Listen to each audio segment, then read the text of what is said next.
When you think of the fantasy genre, many different things come to mind. Some of you will think of magic, others monsters and unexplainable creatures, but all of you will think of elements that can't be explained within the bounds of our reality. I, however, think of anime. Fantasy and anime go together like Dragon Ball fans and power scaling. It's a tale as old as the medium itself. But sadly, in recent years, it's felt as if the genre has become muddled, oversaturated, and stale, especially with the rise of the Isekai subgenre. But finally, after years of being drowned in lazy Isekai clones, the genre seems to be climbing back to its former glory. And no two shows exemplify this genre's return to grace than Frieren Beyond Journey's End and Delicious in Dungeon. Hi, I'm Captain Lupe. Now come along with me on a fantastical journey through one of the biggest genres in all of writing, especially when it comes to anime. Before diving too deep into this topic, we first need to get on the same page. What is fantasy? I've realized through my research and just being an online person in general that many people get confused on what actually constitutes as fantasy. So, fantasy can easily be defined as any story that involves that which cannot be explained within the real world. Basically anything that probably doesn't or just straight up can't ever exist within the bounds of our reality. What makes a fantasy a good fantasy is really no different than any other story or genre. It needs good writing. But if we look beyond the obvious and break down into what actually makes fantasy tick, I think it boils down to two crucial aspects. First, as counterintuitive as it sounds, the fantasy has to be believable. One of the biggest boons to authors when writing fantasy is that if they deem it so, it can be done. But if the author just starts making up anything and everything imaginable to fix or solve issues within the story, it can start to muddle the rules of the world. Because remember, even though it's based on what can never be real, it still needs to be governed by a set of rules. Second, this one should be obvious. The fantasy needs to be fantastical. Don't be boring with it. If you have magic, make it flashy and fun. If you are going to have magical monsters and creatures, make them interesting and varied. The worst sin any fantasy series can commit is being boring, because how are you going to be boring with stuff like dragons, magic spells, and everything in between? This is no different when it comes to anime.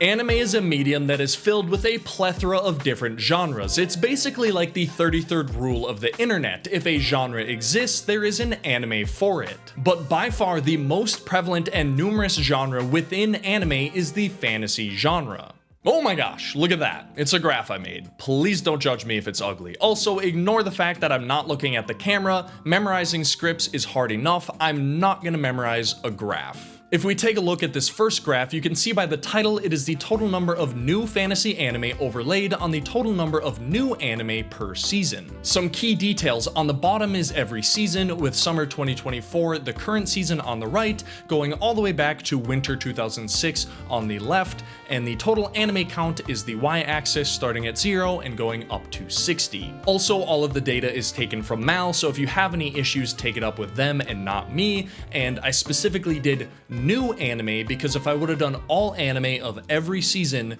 then One Piece would have been counted in every single one of these seasons. So I kept it to just new anime.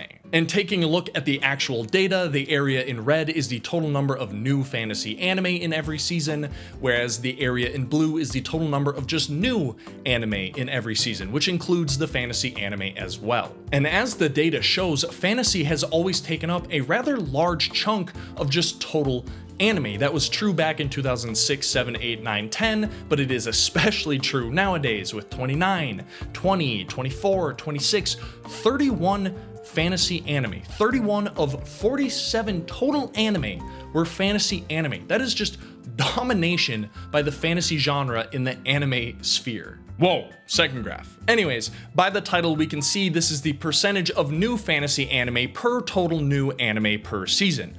And yes, that's a horrible title. I need to do better. But anyways, this graph is essentially displaying the same data as the first graph, but in the form of percentages instead of overlaid areas. And if we look at the data in the recent years, we have 50%, 47%, 66%, 56% of all new anime are fantasy anime. And if we look at the older years, we have our peak of 71%, we have 63%, but even ignoring some of the outlying peaks, we're probably averaging somewhere around like 30% of all new anime are fantasy anime. And in the recent years, that average is probably leaking closer to like 40, 50% of all new anime are fantasy.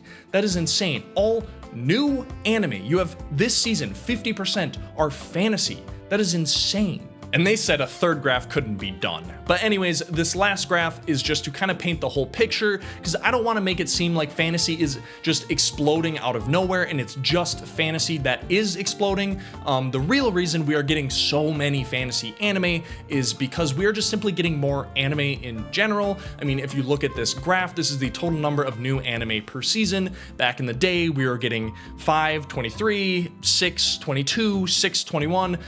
There's an explanation there, but not for this video. But in recent years, we're getting 53, 46, 43. We peaked at 57 anime in fall 2023. That is an insane amount of anime. But fantasy is still exploding because like 60% of that 57 anime were fantasy anime. And if you stop and think about it, this all makes total sense. The fantasy genre is all about what can't exist in our own world, so the realm of animation is perfect to capture its beauty. The magic in a series like Harry Potter looks cool and all, but it can't hold a flame to the magic on display within something like Fate. And it never will because of the limitations of live action. But that's not to say the fantasy genre in anime has no faults. Fantasy might be a crucial pillar of anime since the medium's inception, but a certain subgenre that has exploded in popularity in recent years is the Isekai subgenre. It should come as no surprise to anyone that Isekai has been blown out of proportion. It basically just feels like they are hitting Ctrl-C and Ctrl-V over and over and over and over these last few years. Graph time, graph time, graph time.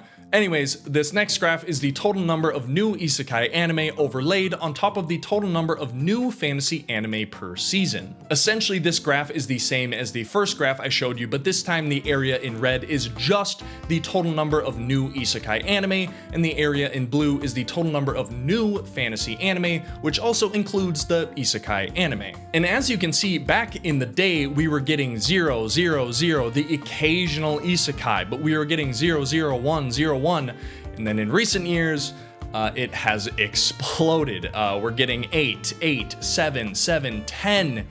10 is just ridiculous. Once again, these numbers get inflated a little bit because we are just getting more anime in general, but if you think about it, that one season, 10 of the 31 fantasy anime were isekai. Can't they do something else? And now I'm sad because this is my last graph, but anyways, this is the percentage of new isekai anime per fantasy anime per season. Once again, a horrendous title, please ignore it. But once again, this is showing the exact same thing as the last graph I showed you, but with percentages instead of overlaid areas. And as you can see, once again, we're having, back in the day, we're having like 0, 0, 0, 17, 33. The percentages are that high just because we didn't get that many anime, so if you have one isekai, it's going to be a large chunk. But in recent years, we have 40%, 43%, 57%. We peaked at 80, which is just horrible. But this graph actually shows kind of the point of this video, which is we're kind of getting less isekai anime in the more recent seasons, and we're getting more just fantasy anime, which is a wonderful thing. Now, that's not to say there hasn't been any gems within the isekai genre, but most of them feel incredibly lazy. And since isekai is a subgenre of fantasy, it has in turn made the genre as a whole feel lazy and devoid of actual depth. It's so bad that many fantasy anime are getting unjustly labeled as isekai and put in the corner with the rest of them, even though they are just simply fantasy anime. But the future isn't completely bleak. It finally feels like fantasy is making a comeback, and not just a small one at that, a comeback of epic proportions. And in my opinion, there are two key players in this comeback, with each respective series perfectly representing the two crucial aspects of fantasy I listed earlier. The first series, which in my opinion perfectly encapsulates the first crucial aspect, is about a certain freezing German elf. Frieren Beyond Journey's End is fantasy at its purest, and when you top that with the fact that it features some of the best storytelling and character writing within anime as a whole, it's no wonder that it quickly became the highest rated anime of all time. Everything about Frieren just has this air of realness to it that is rare to find in anime. The characters feel ripped straight out of our personal lives, and the world is filled to the brim with life and changing landscapes. This air of realism doesn't just stop there, however, it also leaks into the fantasy aspects of Frieren, which is why the series perfectly encapsulates the first crucial aspect of fantasy: believable fantasy. At no point during Frieren did I sit there and go, that doesn't seem right. That's because creatures feel in place within the world, and the magic is flashy but grounded. The demons in this series are a great example of this. Instead of being cartoonishly evil and devoid of any real motivations, they are almost treated as wild animals. They don't just feel like humans if you dialed up the evil to 10, hell, they don't even feel evil at all. Their actions, or even if you just simply look at them, feel like an animal who is just acting upon its given nature. They aren't killing because of some grand evil plot that will never actually be explored. They are killing because that's what they do, it's in their nature. They believe they are the top of the power hierarchy of the world, so they kill to prove it.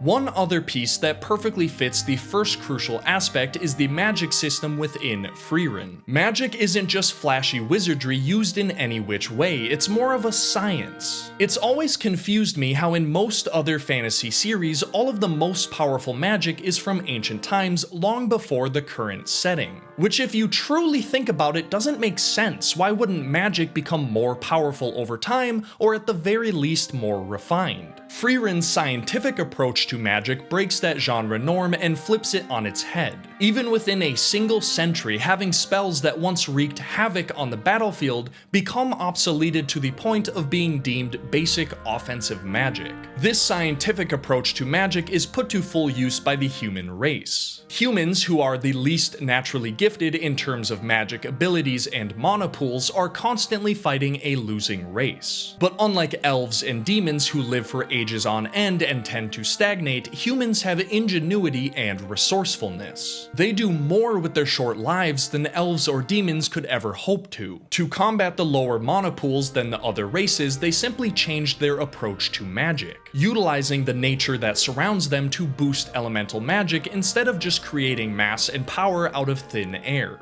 Frieren herself is a wild powerhouse of pure magical energy, but even she comments about how the human race often surprises her. It's also hinted in the show that a big part of Frieren's magical prowess comes from her teacher's methodology, who, if you remember, was a human. She even has confidence that Fern will eventually outmatch herself and other more powerful figures. All of these aspects culminate with Frieren being one of the best examples of the fantasy genre within anime.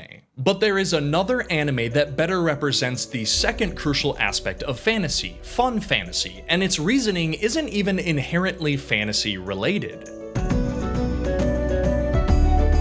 If you would have told me one of the best fantasy series of the last decade would be a show whose main concept and gimmick is cooking, I probably would have believed you. Anime is weird like that. But nonetheless, Delicious in Dungeon is here and already making its claim as a genre titan. Delicious in Dungeon doesn't do anything out of the ordinary for fantasy. It has elves, dwarves, monsters, dragons, magic, forbidden blood magic, and, per the title, dungeons. It excels in the area of believable fantasy with all of the aspects I just listed and many more working together to present a lived-in world filled to the brim with believable and flawed characters. But where the series really makes a name for itself is in the department of fantastical fantasy, or the second crucial aspect of fantasy. This expertise is uniquely delivered to us, the viewer, through the show's fun and lovable cooking segments. Every episode has one or more recipes baked into it.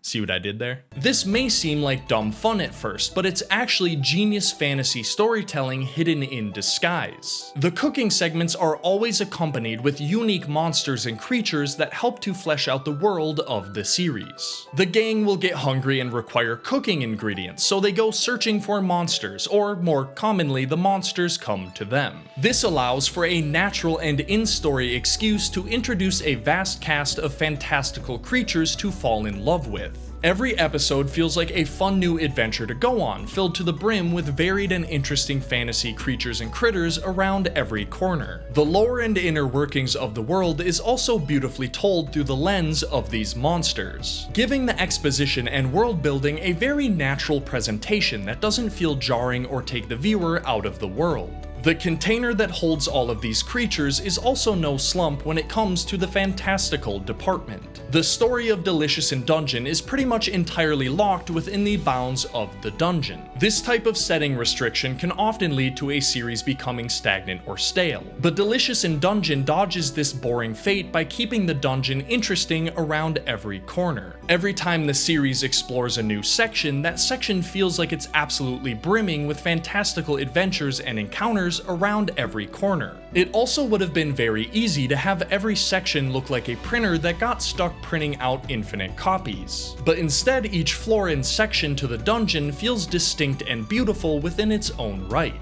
So where Frieren decided to have a vast and expansive world filled with a just as vast cast of characters, Delicious in Dungeon decided to play its cards close to its chest. It keeps everything tight and concise while still delivering on the promise that fantasy series need to, which is to not be boring. Delicious in Dungeon starts out as what seems like a fun gag anime set in a fantasy world, but quickly shows it can hold its own against its more serious fantasy counterparts. You would have to be a real stick in the mud to not have had fun watching that show, and for that reason and many others, I love it.